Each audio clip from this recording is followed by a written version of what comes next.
Les promenades quotidiennes de Stéphanie Belding l'ont aidée à traverser les 7 derniers mois de la pandémie. I'm on my own, so it's me with a cat.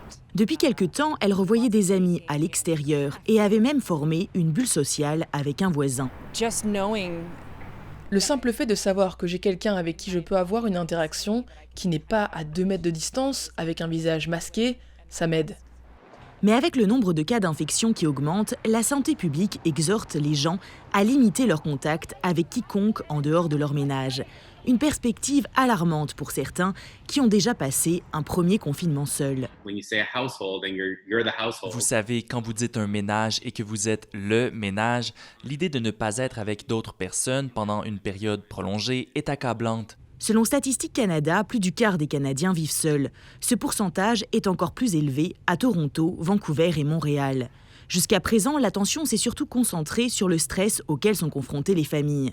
Le Québec a toutefois partagé de nouvelles consignes. Les personnes vivant seules dans les zones rouges sont autorisées à recevoir un visiteur d'une autre adresse. Les consignes sont moins claires à Toronto. La médecin hygiéniste a suggéré de la flexibilité pour permettre à ceux vivant seuls de voir jusqu'à 2 personnes. Mais questionné quant à savoir si c'était une directive de la santé publique, I'm asking people to really try to focus on, limiting interaction with others. elle a rappelé qu'il ne faut voir des gens que si c'est absolument nécessaire. Un message confus pour Noah. C'est pour des gens comme lui que ce professeur a lancé un cours pour comprendre et gérer son anxiété. Plus de 120 000 personnes s'y sont inscrites.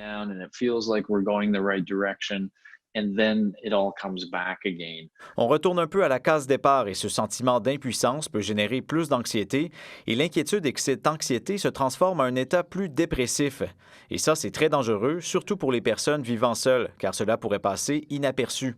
Les psychologues rappellent qu'il est essentiel pour la santé mentale de rester connecté.